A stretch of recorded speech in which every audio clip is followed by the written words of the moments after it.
এরে আল্লাহর বান্দারা, রহমতের নবীর আদর্শ গ্রহণ করার কারণে মক্কার মানুষ বড় দামি হয়ে গেল। আবু বকরের এত মূল্য, রহমতের নবীর আদর্শ গ্রহণ করলেন, ওমরের দাম বেড়ে গেল। কে সেই ওমর? তরবারি নিয়ে নবীর গর্দান কাটতে রওয়ানা। পথিমধ্যে আল্লাহ হেদায়েতের দরজা খুলে দিলেন। নবীর হাতে হাত লাগাইয়া ওমর কালেমা পড়ে, মাত্র কালেমাটা পইরা তরবারি নিয়ে দাঁড়ায় বলে, রে বেঈমানের দল, মুহাম্মদের বিরুদ্ধে একটা কথা বলার সাহস যদি থাকে আমি ওমরের সামনে দাঁড়াও। স্ত্রীকে বিধবা বানাইতে চাইলে আসো, সন্তানের এতিম বানাইতে চাইলে আসো, মুহাম্মদের লাগবে না, ইনশাআল্লাহ আমি ওমর যথেষ্ট। ওমরের সামনে এখন কেউ দাঁড়ায় না, সবাই ভয় পায়। মুহাম্মদের পাওয়ার, আল্লাহ আবার দিলেন পাওয়ার বাড়াইয়া, এত পাওয়ার। ওমর এখন যেই পথে চলে, শয়তান ওই পথে চলতে ভয় পায়। একটা যুবক ছেলে একটা মদের বোতল নিয়ে রাস্তা দিয়ে হাঁটতেছে। কিসের বোতল? মদের বোতল নিয়ে হাঁটে। হঠাৎ নজর পড়ে গেল গরম সাহাবী তরবারিওয়ালা ওমর আসতেছে। ভয় আতঙ্কিত হয়ে গেল, কি করবে? মদের বোতল কোথায় ফালাবে? ওমর যদি দেখে বলবে আমাকে দাও, যদি মদ দেখে তো আমার উপরে আক্রমণ করবে। ওমর কথার আগে তরবারি চালায়, আমি কি করতে পারি? পাগলের মতো হইয়া আল্লাহর কাছে ডাক দিয়া কয়, ও দয়ার মালিক, আমি জীবনে আর কোনোদিন অপরাধ করব না, আর কোনোদিন মদ পান করব না। ওমরের হাত থেকে আমাকে তুমি হেফাজত করো। আল্লাহর অন্তরে এমন একটা কৌশল লাগায় দিলেন। ওমর সামনে এসে কয়, বোতলটার ভিতরে কি দেখাও। ওই যুবক ভয়ে কাঁপতে কাঁপতে বোতলটা যখন দেয়, ওমর তাকায় দেখে এক ফোঁটা মদও নাই, পুরা বোতলে সাদা দুধে ভরা। কাদেরে কুদরত দারি বার কামাল, আন্তা রব্বি আন্তা হাসবি জুল জালাল, তুহি কাদের জলিলুল্লাহ জাহাদার, বহর হালে তুহি মেরা নেগাহদার। এমন এক নবী পাইলি যুবক, যার চ্যালেঞ্জে কেউ সামনে আগাবে না, কিন্তু চিনলি না সেই নবীকে। ১৫০০ বছর পর ওই নবীর আদর্শ দেখে কত বিধর্মীরা কালেমা পড়ে মুসলমান হয়ে গেল। ও যুবক,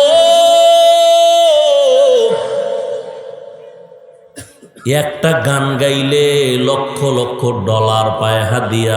মাইকেল জ্যাকসন টাকার পাহাড় বানাইয়া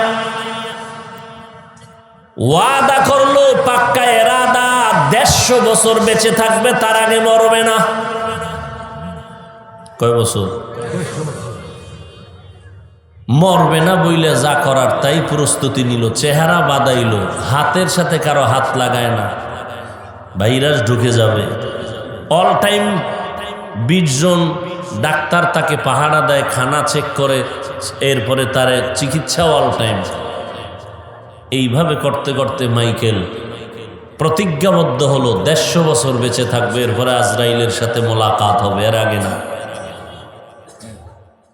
এইভাবে বান্দা চলছে, টাকার পাহাড় আর পাহাড়। যখন ওই মাইকেলের বয়স মাত্র ৫০-এর কোঠায় ঢুকে গেল, একদিনের ঘটনা। ডাক্তার চতুর্পার্শ্বে, মাইকেল খানা খেয়ে একটু বিশ্রামে গেল, ঘুম থেকে উঠবে সামান্য সময় পরে। ডাক্তার চতুর্পার্শ্বে পাহারা দেয়, নজর করে আছি মাইকেল উঠবে, আমাদের বস, আমরা তার খেদমতে নিয়োজিত।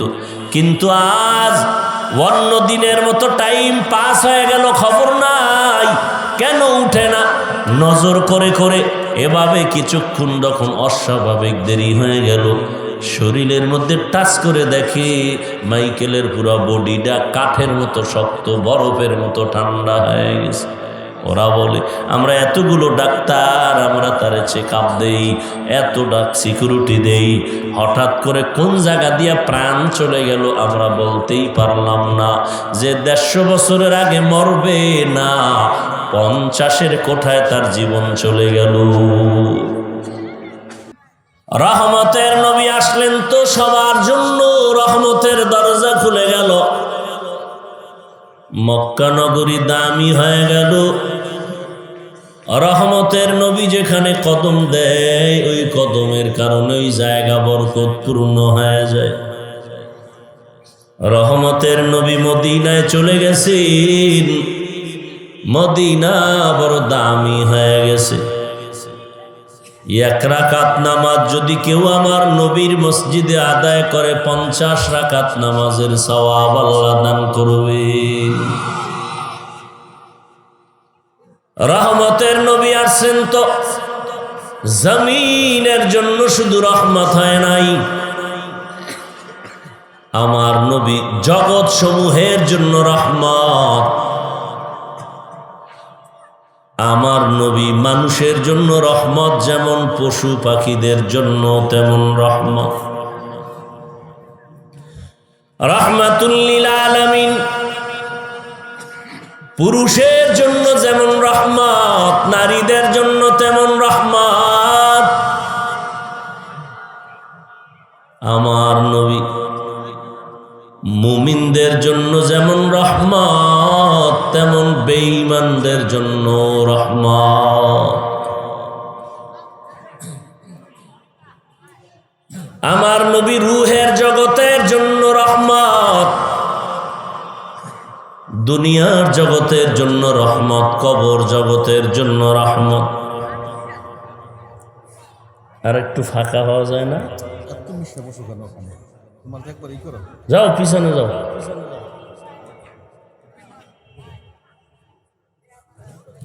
ছবি তোলার জন্য পাগল।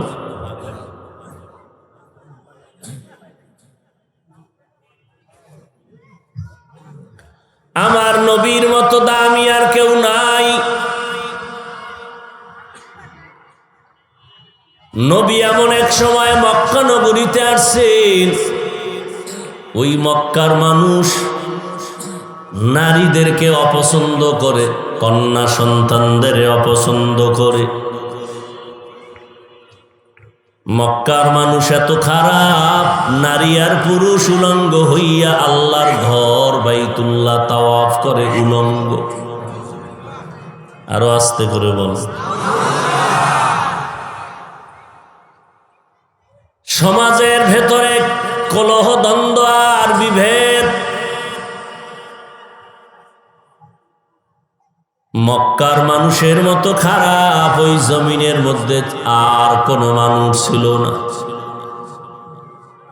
রাহমাতুল লিল আলামিন, পৃথিবীর শ্রেষ্ঠ ডাক্তার হয়ে আসছেন তো ঔষধ দিলেন। মক্কার মানুষ এতটাই দামি হয়ে গেছেন, আল্লাহ মরণের আগে, কবরে যাওয়ার আগে সুসংবাদ দিয়েছেন, ও নবী অমুক অমুক অমুক ব্যক্তির নাম লিস্টি করে দেন, এরা আমি আল্লাহ ঘোষণা দিয়ে দিলাম এরা জান্নাতি।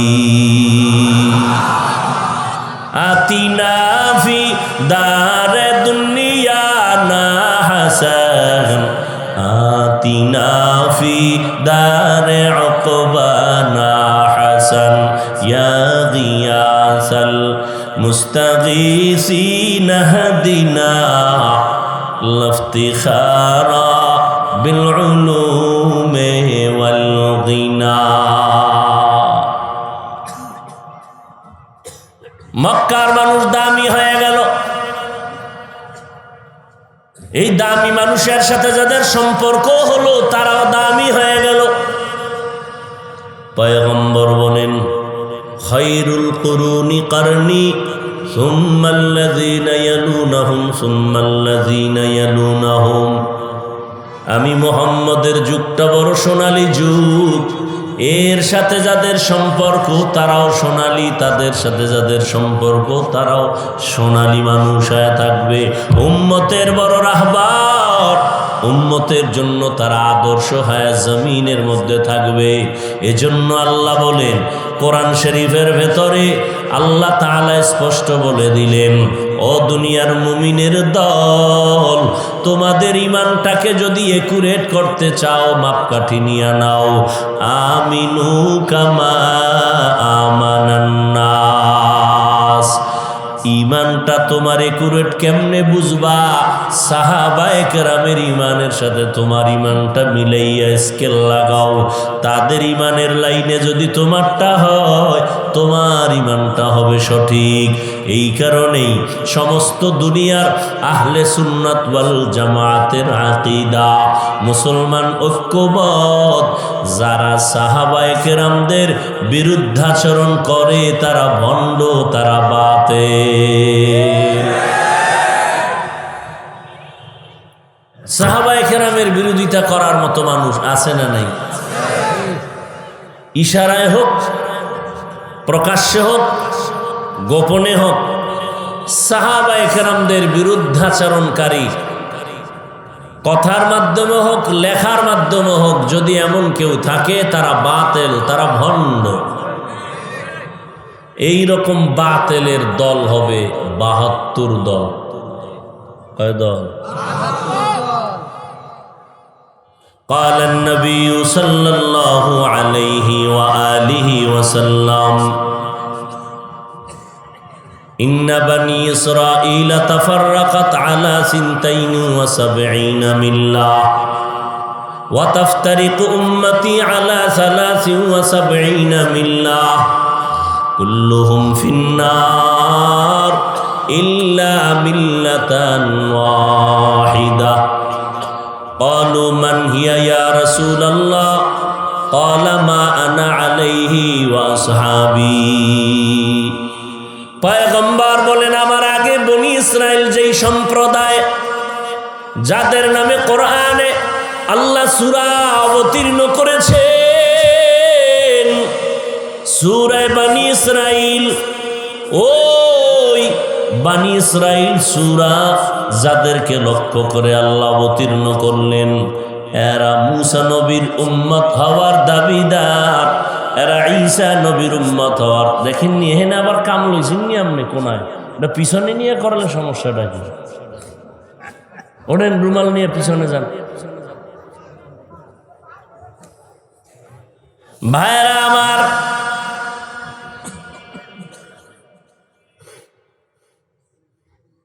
কি কথা বলতেছিলাম? বনি ইসরাঈলেরা 2 নবীর উম্মত, ঈসা নবীর উম্মত, মুসা নবীর উম্মত। মুসা নবীর উম্মতদের বলা হয় ইহুদি, ঈসা নবীর উম্মতদের বলা হয় খ্রিস্টান। নবী বলেন, এরা নিজেদের মধ্যে হিংসা করে দ্বন্দ্বে দ্বন্দ্বে এদের দল হয়েছিল ৭২। আর আমি নবী বিদায়ের পর আমার উম্মতের মাঝে দল হতে হতে আরো একটা দল বেড়ে যাবে। কত হবে? কত? কুল্লুহুম ফিন্নার। নবী বলেন সব জাহান্নামে যাবে, ইল্লা মিল্লাতান ওয়াহিদা, একটা দল জান্নাতে যাবে। কিলা, সাহাবায়ে কেরাম বললেন, মান হিয়া ইয়া রাসূলুল্লাহ।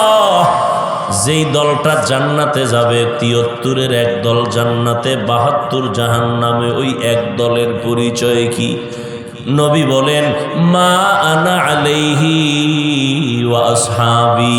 আমি মুহাম্মদ যেই পথে আছি, আমার সাহাবায়ে কেরাম যেই পথে আছে, এই 2টা মাইল ফলক লক্ষ্য করে যারা চলবে, শুধু আমি মুহাম্মদরে মানলে হবে না, আমার সাহাবায়ে কেরামদেরও মানিয়া যারা চলবে, এরাই হলো নাজাত প্রাপ্ত জান্নাতি দল। আর বাকি 72 দল হবে জাহান্নামী দল। এই যে ৭২ দল জাহান্নামী হবে, এরা কেউ হিন্দু না, বৌদ্ধ না, খ্রিস্টান না, ইহুদি না, সব হবে মুসলমানের ভেতর থেকে ৭২ দল। জান্নাতি না জাহান্নামী? কথা বলেন। জাহান্নামী কয় দল? জাহান্নামী কয় দল? হিন্দু, বৌদ্ধ, ইহুদি, খ্রিস্টান, সবাই কি নামে ব্যানার থাকবে মুসলমান, বোতলের মধ্যে লেবেল লাগানো ফ্রেশ, উপরে লেবেল লাগানো মধু, ভিতরে বিষ, নাম দেওয়া আছে মুসলমান। ল্যাংটা না করলে পরিচয় পাওয়া যায় না, এটা কোন জাত? কি এরকম হাজী সাহেবের মাইয়া বলা নাই? বিয়ার অনুষ্ঠান হিন্দুরা কি করে, এর থেকে বেশি করে মুসলমান। হিন্দুরা আমাদের ওয়াজে আইসা ডিস্টার্ব করে, কথা বলেন। আমাদের ঈদের নামাজে আইসা ডিস্টার্ব করে। আর মুসলমান ওদের সন্তেষ খাওয়ার জন্য, পিঠা খাওয়ার জন্য ওদের পূজায় যায়। আর স্লোগান একটা বানায় লইছে না, কি জানি,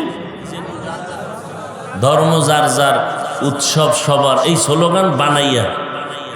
ওরা তো এই ধোঁকাবাজিটা করলো না যে ধর্ম যার যার, কিনা উৎসব সবার। তা আমরাও মুসলমানদের বাড়ি যাই ঈদুল ফেতরের দিন, কোরবানির ঈদে গরুর গোশত খাই। এই বাটফারিটা ওরা করলো না, মুসলমান করেন কেন? এই ধোঁকাবাজিটা তো ওরাও করতে পারে, ওরা কেন করে না? বুঝা গেল ওদের থেকে আমরা আরো বেহায়া, বেলাজা।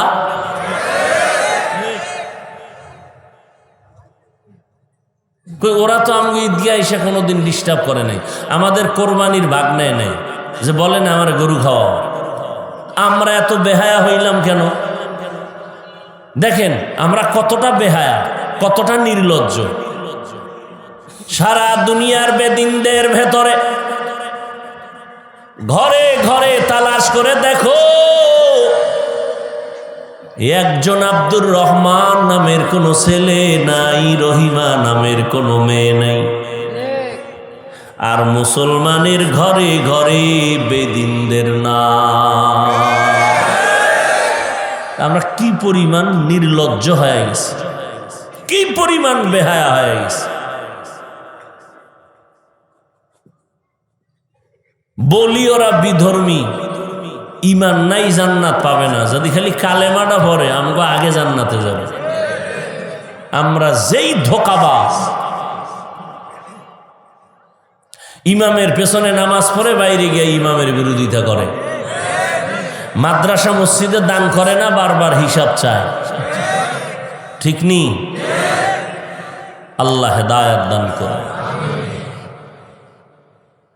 অথচ পয়গম্বর বলেন একটা ইসলামী নামের বরকতে হাসরের ময়দান যখন কায়েম হয়ে যাবে, ওই বান্দার নাজাতের কোনো পথ যদি না থাকে, নবী বলেন নামটা যদি ইসলামী লাইনে পাওয়া যায়, আল্লাহ বলবেন যা, আমার নবীদের নামের সাথে তোর নাম যখন রেখেছো, আমি আল্লাহ এর কারণে তোরে জান্নাত দিয়ে দিলাম। মুসলমান নামে কামে প্রমাণ হবে আমি মুসলমান। কে র্যাব, কে আর্মি, কে পুলিশ, কে বিডিআর, প্রমাণ হবে দেখার লগে লগে। তাকে আলাদা কার্ড লাগানোর দরকার নাই, ইউনিফর্ম বলে দিবে এটা র্যাব, এটা পুলিশ। ঠিক মোহাম্মদের পোশাক বলে দিবে এটা খ্রিস্টানের বাচ্চা, এটা হিন্দুর বাচ্চা, এটা মুসলমানের বাচ্চা। পোশাকের কোনো মূল্য নাই। সরকারের পোশাকে যদি মূল্য থাকে, আল্লাহর রসুলের পোশাকে মূল্য হবে না কেন? সেখানে কেন প্রশ্ন পোশাক না পরলে অসুবিধা কি? হিন্দুরা পর্যন্ত বিধর্মীরা কোরআনকে শ্রদ্ধা করে, আল্লাহর ঘর মসজিদকে শ্রদ্ধা করে, করে না? করে না? এটা তো তাল মিলাইছেন, সোহে দেখছেন কোনোদিন? আমি দেখছি হিন্দুরাও যে মসজিদকে শ্রদ্ধা করে, ওরা জীবনও কাপড় না পরলে ওরা মুসলমানের মসজিদের পাশে দিয়ে গেলে কাপড় টেনে হেঁটে যায়, মাথা নত করে হেঁটে যায়, অনেকে চুমু খায় মুখে হাত নিয়ে, শ্রদ্ধা জানায়। আর মুসলমানের বাচ্চাগুলো মসজিদে ঢুকে গেঞ্জি পরে, গেঞ্জির ভিতরে বিভিন্ন লেখা, বিভিন্ন বাঘ ভাল্লুকের ছবি, সেখানে গিয়া মোবাইল চালায়, মসজিদে গিয়া ইন্টারনেট চালায়। এই হলো মুসলমানের। অথচ মসজিদ এমন শ্রেষ্ঠ জায়গা, এর মতো দামি কোনো জায়গা পৃথিবীতে। قال النبي صلى الله عليه وآله وسلم أحب البلاد إلى الله مساجدها وأبغض البلاد إلى الله أسواقها। জমিনের মধ্যে শ্রেষ্ঠ জায়গা হলো আল্লাহর ঘর, আর সব থেকে খারাপ জমিনের মধ্যে সব থেকে নিকৃষ্ট জায়গার নাম বাথরুম। বাথরুমের খারাপ না কইয়া বাজারের কেন কইছে? জানে মোহাম্মদের উম্মত আশেক বেহায়ার মতো দিনরাত শুধু বাজারের আপন বানাবে, মসজিদকে আপন বানাবে না। বাজার আপন বানায় নিস, সারা দিন রাত বাজারে বসে থাকে, ফজর হলেই ঘুমটা ভাঙলেই বাজারে, বিড়ি টানতে টানতে যায় বাজারে, সারাদিন গল্প গুজব কবিরা গুনাহ করে করে বিশাল এক গুনার গাঁটটি নিয়ে এরপরে বাসায় আসে। মসজিদে নাই। মসজিদে যদি ঢুকে সেখানে ঘড়ির দিকে তাকায়, বেশি টাইম দেওয়া যাবে না। আলাদা কোনো বয়ান শোনার টাইম নেই, তালিম শোনার টাইম নেই। অথচ আল্লাহর নবী বলেন হাসরের কঠিন সময় নূরের তৈরি আরশে আজিমের নিচে আল্লাহর কিছু প্রিয় বান্দারা ছায়ায় আশ্রয় নিবে, সূর্যের গরম তাদের শরীরের মধ্যে লাগবে না। এই কয়েকটা গুণের মানুষ ওখানে আশ্রয় নিবে। এর মধ্যে একটা মানুষ হলো মুআল্লাকুন ফিল মাসাজিদ, যার অন্তরের সাথে মসজিদের সম্পর্ক বেশি।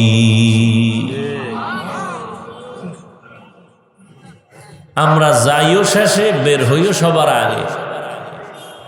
এই হলো মসজিদের সম্পর্ক। আল্লাহর নবী আসলেন তো রহমতের বাড়ি দ্বারা শুরু হয়ে গেল। নারীরাও শান্তির জীবন যাপন করতেছে। মক্কার মানুষ নারীদের অপছন্দ করে, রহমতুল্লিল আলামিন নারীদের সম্মান বাড়ায় দিলেন। নবী নিজে 25 বছর বয়স যখন হয়, 40 বছর বয়সের নারী আম্মাজান খাদিজা রাদিয়াল্লাহু আনহাকে বিবাহ করলেন। বিধবা নারী, 2 স্বামী বিদায়ের পর 3টা সন্তানের মা খাদিজা রাদিয়াল্লাহু তাআলা আনহা নবীকে বিবাহের প্রস্তাব রাখলেন। নবীজির বয়স মাত্র 25, আম্মাজান খাদিজাতুল কুবরা রাদিয়াল্লাহু আনহার বয়স হলো 40। নবী মাত্র যৌবন শুরু, 25 বছর। তাও কি বিশ্ব নবী হিসেবে তো আছেই, আল্লাহ আরো 100 বীর পুরুষের আলাদা শক্তি নবীকে দিছেন। এই অবস্থায় নবীর প্রথম স্ত্রী কে? তাও কেমন? খাদিজা রাদিয়াল্লাহু আনহার বয়স 40 আর নবীজির বয়স 25। আরে যুবক আল্লাহর গোলাম, যৌবনকে কন্ট্রোল করো। হাসরের ময়দানে আল্লাহ প্রশ্ন করবেন, রে যুবক, তোমার যৌবন কালটা কোন পথে ব্যয় করেছো? আল্লাহর আদালতে জবাব দিতে হবে। যৌবনের এত দাম, তুমি যৌবন কালে সেজদা দাও, বৃদ্ধ কালের সেজদার থেকে 1000 গুণ বেশি সম্মান আর বরকত আল্লাহ দিবে যৌবনের ইবাদত। যৌবনের ইবাদতের অনেক দাম। এজন্য হাসরের ময়দানে যৌবন সম্পর্কেও হিসাব নেওয়া হবে। আল্লাহর নবী বলেন, কারুকে জিজ্ঞাসা করা হবে না বৃদ্ধাকালটা কোন কাজে ব্যয় করেছো, জিজ্ঞাসা করা হবে যৌবন কোন কাজে ব্যয় করেছো। রাহমাতুল লিল আলামিন নারীদের মর্যাদা বাড়ায় দিলেন, কন্যার মর্যাদা বাড়ায় দিলেন। আরবের বেঈমানেরা, জাহেলরা কন্যা সন্তান হলে লজ্জায় মাথা উঁচু করে না, কন্যাদেরকে দাফন করে দিত জ্যান্তভাবে। যার কন্যা হতো লজ্জায় সমাজে মাথা উঁচু করত না। আল্লাহর নবী আসিয়া প্রমাণ করে দিলেন, এই জগতের মুসলমান একটু নজর করো, আমি বিশ্ব নবী যার কোনো তুলনা নাই, আমি মুহাম্মদের কোনো ছেলে নাই, আমি নবীও চার কন্যার বাবা। এত বড় নবী, এত দামি একটা ছেলে নেই, আল্লাহ দিছেন, নিয়ে গেছেন। চারটা কন্যা দিলেন আমার নবীকে, আর নবী সেই চার কন্যা নিয়ে গর্ব করে সুসংবাদ দিলেন, এই জগতের কন্যার বাবারা,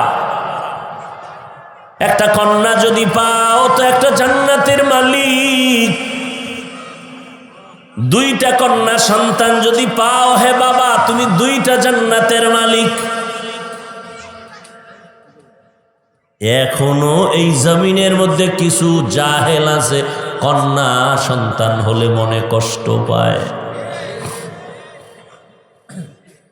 স্ত্রীর সাথে কথা বলে না, রাগ করে, কন্যা হলো কেন? তো সন্তান হওয়া না হওয়া, ছেলে না মেয়ে, কি স্ত্রীর কি আছে করার? স্ত্রী তো এখানে তোমার এহসান করেছে, তোমার সন্তান গর্ভে ধারণ করে এটা এহসান করেছে। সন্তান তো তোমার, সন্তান তো স্ত্রীর না। সে তো রাখাল, কয়েকদিন রাখলো, কয়েকদিন লালন পালন করে বড় বানাইলো, পায়খানা প্রস্রাব গায়ে লাগাইলো। এখানে তো মায়ের দায়িত্ব ওই করে কঠিন কিছু না। সন্তান তো বাবার পরিচয় বড় হবে। রাহমাতুল লিল আলামিন বললেন, মক্কার মানুষ কন্যা পছন্দ করে না। আল্লাহ জানায় দিলেন, নবী ঘোষণা দেন, একটা কন্যা যারা পাবে এক জান্নাতের মালিক, দুই কন্যা পাবে দুই জান্নাতের মালিক, তিনটা কন্যা যার হবে তিনটা জান্নাতের মালিক, চার কন্যা যার হবে চারটা জান্নাতের মালিক। আমি মুহাম্মদ চার কন্যার বাবা।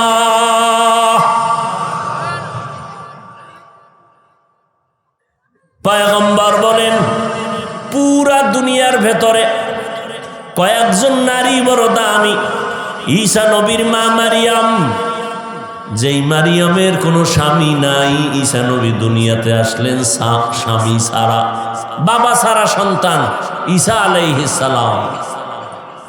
তার মা মারিয়াম জান্নাতি নারী, মারিয়ামের সাথে রসুলের বিবাহ হবে। কোথায়? জান্নাতে। এজন্য মারিয়ামের অনেক দাম।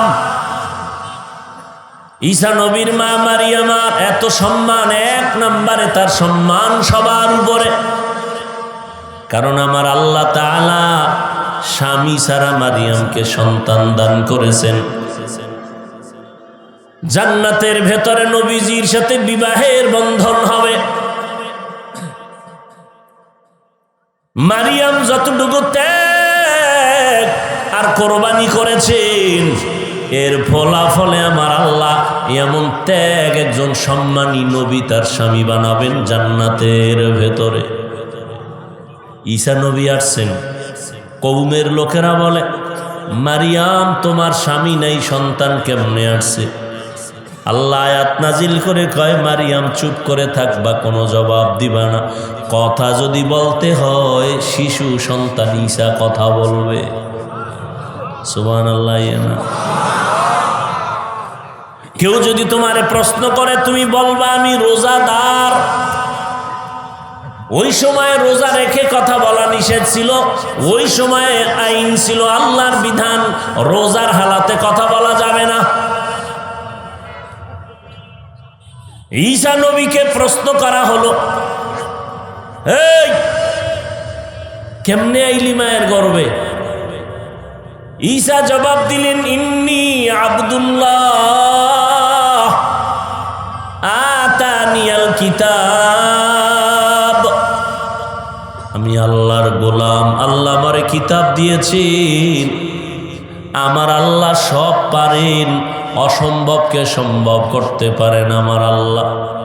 এই কুদরতের বিশ্বাস যাদের থাকবে আল্লাহ তাদেরকেই কামিয়াবি দান করবেন। আদমরে মানেননি, কথা কন না কেন? সে আমগো প্রথম নবী না? বাবা না?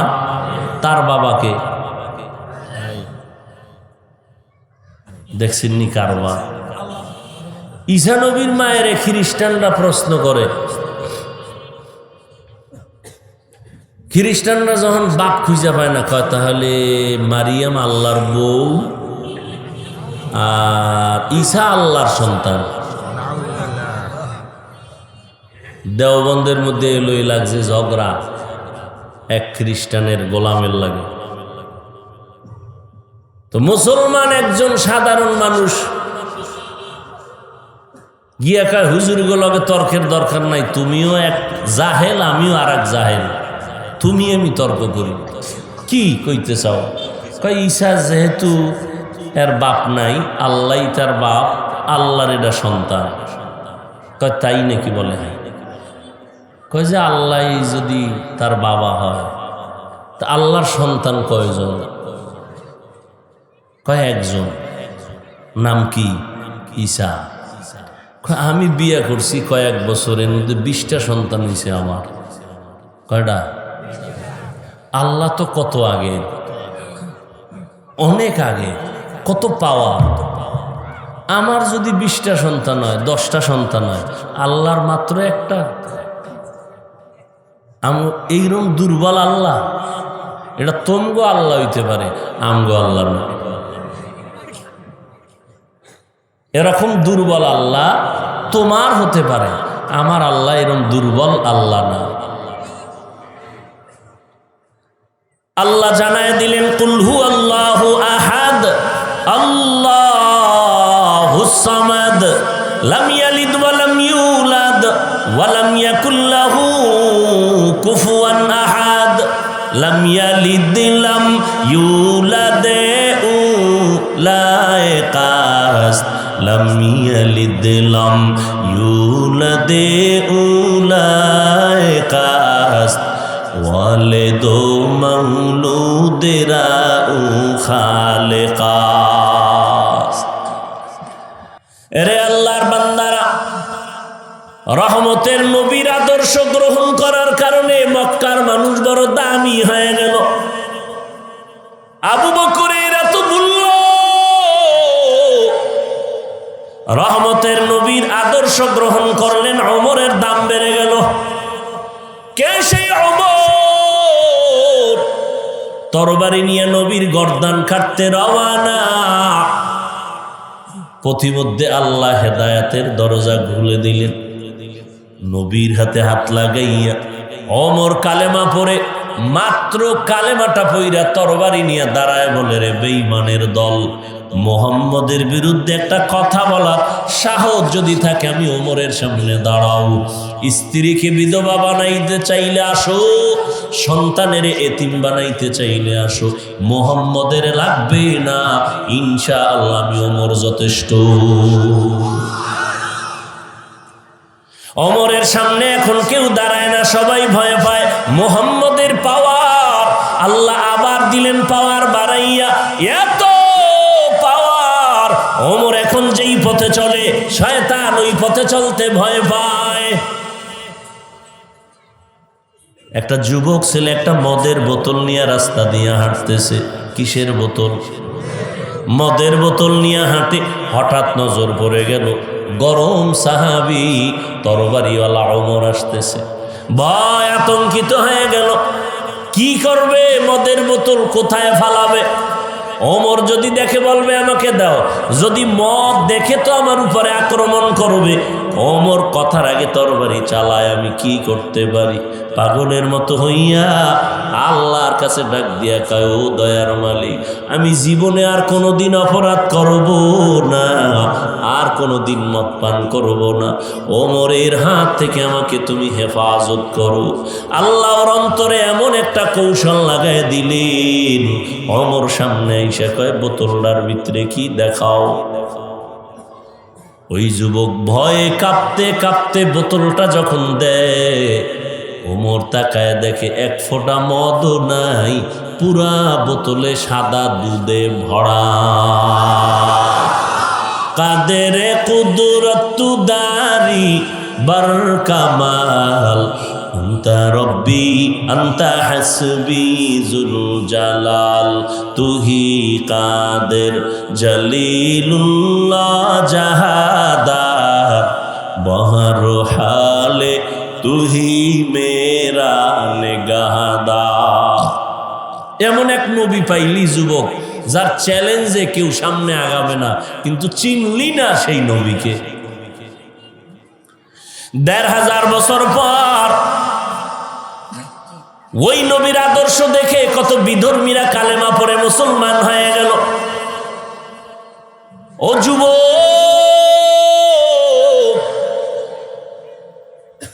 একটা গান গাইলে লক্ষ লক্ষ ডলার পায় হাদিয়া। মাইকেল জ্যাকসন টাকার পাহাড় বানাইয়া ওয়াদা করলো, পাক্কা এরাদা, ১৫০ বছর বেঁচে থাকবে, তার আগে মরবে না। কয় বছর? মরবে না বইলে যা করার তাই প্রস্তুতি নিল, চেহারা বাদাইল, হাতের সাথে কারো হাত লাগায় না, ভাইরাস ঢুকে যাবে। অল টাইম ২০ জন ডাক্তার তাকে পাহারা দেয়, খানা চেক করে, এরপরে তার চিকিৎসা অল টাইম। এইভাবে করতে করতে মাইকেল প্রতিজ্ঞাবদ্ধ হলো ১৫০ বছর বেঁচে থাকবে, এরপরে আজরাইলের সাথে মোলাকাত হবে, এর আগে না। এইভাবে বান্দা চলছে, টাকার পাহাড় আর পাহাড়। যখন ওই মাইকেলের বয়স মাত্র ৫০-এর কোঠায় ঢুকে গেল, একদিনের ঘটনা। ডাক্তার চতুর্পার্শ্বে, মাইকেল খানা খেয়ে একটু বিশ্রামে গেল, ঘুম থেকে উঠবে সামান্য সময় পরে। ডাক্তার চতুর্পার্শ্বে পাহারা দেয়, নজর করে আছি মাইকেল উঠবে, আমাদের বস, আমরা তার খেদমতে নিয়োজিত। কিন্তু আজ অন্য দিনের মতো টাইম পাস হয়ে গেল, খবর নাই, কেন উঠে না? নজর করে করে এভাবে কিছুক্ষণ যখন অস্বাভাবিক দেরি হয়ে গেল, শরীরের মধ্যে টাচ করে দেখে মাইকেলের পুরো বডিটা কাঠের মতো শক্ত, বরফের মতো ঠান্ডা হয়ে গেছে। ওরা বলে, আমরা এতগুলো ডাক্তার, আমরা তারে চেক আপ দেই, এত সিকিউরিটি দেই, হঠাৎ করে কোন জায়গা দিয়ে প্রাণ চলে গেল আমরা বলতেই পারলাম না। যে ১৫০ বছরের আগে মরবে না, ৫০-এর কোঠায় তার জীবন চলে গেল। এমন একটা দিন নাই যে আমার সোনার বাংলায় যুবকের লাশের খবর নাই, এমন একটা দিন নেই। গাড়ির তলে যুবক, পানির নিচে যুবক, অ্যাক্সিডেন্ট হয়ে মরে, ঘুমের ঘরে মরে যায়, এমন একটা দিন নাই মরণের খবর নাই রে বাবা। নবীর আদর্শের মালা গলায় লাগাও। কত বিধর্মী নবীকে চিনছে, তার আদর্শ মেনে কালেমা পড়েছে। ভারতের সন্তান শিব শক্তি স্বরূপজি অক্সফোর্ড বিশ্ববিদ্যালয় থেকে যথেষ্ট পরিমাণ ডক্টরের ডিগ্রি নিল। টাকার অভাব নাই, পয়সার অভাব নাই, সম্মানের অভাব নাই, কিন্তু আল্লাহর বান্দা এক পর্যায়ে কালেমা পড়ে মুসলমান হইয়া তার নাম রেখেছিল ইসলামুল হক। আমাদের দেশে যখন এরশাদ সাহেব ক্ষমতার চেয়ারে, তখন বাংলাদেশও আসছিলেন ভারতের সন্তান নব মুসলিম ইসলামুল হক। ভারতের তদানীন্তন সময় সরকারের চাপে এই দেশে থাকতে পারে নাই, এক পর্যায়ে দুনিয়ার থেকে বিদায় হয়ে গেল। ও যুবকের দল, বিধর্মীরা যদি আমার নবীকে চিনতে পারে, শুধু কি তাই, নদীর মাছ আমার নবীরে চিনল, জঙ্গলের হরিণ আমার নবীর জন্য পাগল, বাতাস আমার নবীর জন্য পাগল। শুধু কি তাই, নুজহাতুল মাজালিস নামক কিতাবে আছে, একটা পিপিলিকা আল্লাহর কাছে বলে, আল্লাহ একটু মদিনার রওজা আমারে দেখাইয়া দাও। আল্লাহ বলেন, এই মক্কার কবুতর, অমুক এলাকায় যাও, পিপিলিকাটারে তোমার পায়ের সাথে বাজাইয়া আমার বাইতুল্লাহ মদিনার রওজা দেখায় জায়গায় পৌঁছাইয়া দাও। ওই নবীরে দেখার কোনো আশা নাই। সারা দুনিয়া পাগল এখনো নবীর জন্য, সারা দুনিয়া পাগল। মোহাম্মদের বিরুদ্ধে একটা কথা বললে দেখেন না দুনিয়ার মধ্যে আগুনটা জ্বলে কেমনে। ওগো নবীর উম্মতেরা,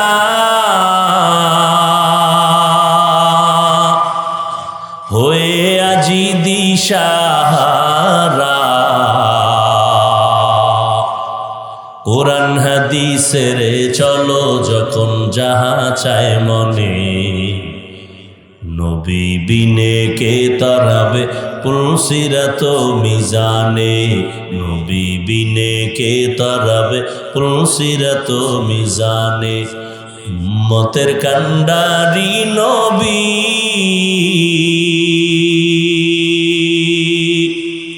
কাঁদছেন উম্মতের লাগি, এখনো কাঁদেন নবীজি শুয়ে মদিনার পানে, নবী বিনে কে তারাবে পুলসিরাত মিজানে, নবী বিনে কে তারাবে পুলসিরাত মিজানে। এই যুবকেরা, আমি যে আল্লাহকে মানি তুমিও সেই আল্লাহকেই তো মানো। এই যুবকেরা জবান খোল, আমি যেই মোহাম্মদের উম্মত তোমরাও তো সেই নবীর উম্মত। তাহলে কি ফাইনাল? আমার আল্লাহ তোমাদের আল্লাহ এক, আমার নবী তোমাদের নবী এক, তোমাদের আমার কোরআন এক, কাবা এক, ধর্ম এক, কালেমাটাও। দুনিয়াতে আসছি তুমি আমি তাও এক, বিদায় বেলা কাফনের সংখ্যা হবে সবার বেলায় 3টা, তাও এক, কালার হবে আলাদা। মরণকালে কালার কি হবে? সাদা কাফনের কালার হবে। কালার নিয়ে দ্বন্দ্ব করো কেন রে বাবা? মরার কালে কে চরমনাই, কে তাবলিগ, কে কওমি, কে আলিয়া, কে স্কুল, কে কলেজ, কে বক্তা, কে শ্রোতা। সাদা কাফনে ঢোকার পর কাফনে লেখা থাকবে বড় হুজুরের লাশ। সব একাকার হয়ে যাবে, কে ধনী কে গরিব, কোনো ভেদাভেদ থাকবে না। কে মাওলানা, কে মুফতি, কে শ্রোতা, কে বক্তা, কে ডাক্তার, কে রোগী, সব একাকার হয়ে যাবে।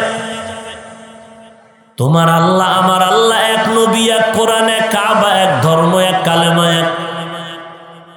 কিন্তু ভাইজান, আমি টুপি মাথায় না দিলে বড় লজ্জা পাই। আর তুমি কেমন মুসলমান যে তুমি টুপি মাথায় দিলে লজ্জা পাও? আমি দাড়ি কাটতে লজ্জা পাই, তুমি দাড়ি রাখতে লজ্জা পাও। তুমি কেমন মুসলমান? আমি লম্বা জামা পরতে লজ্জা পাই না, আরাম পাই, না পরলে লজ্জা লাগে।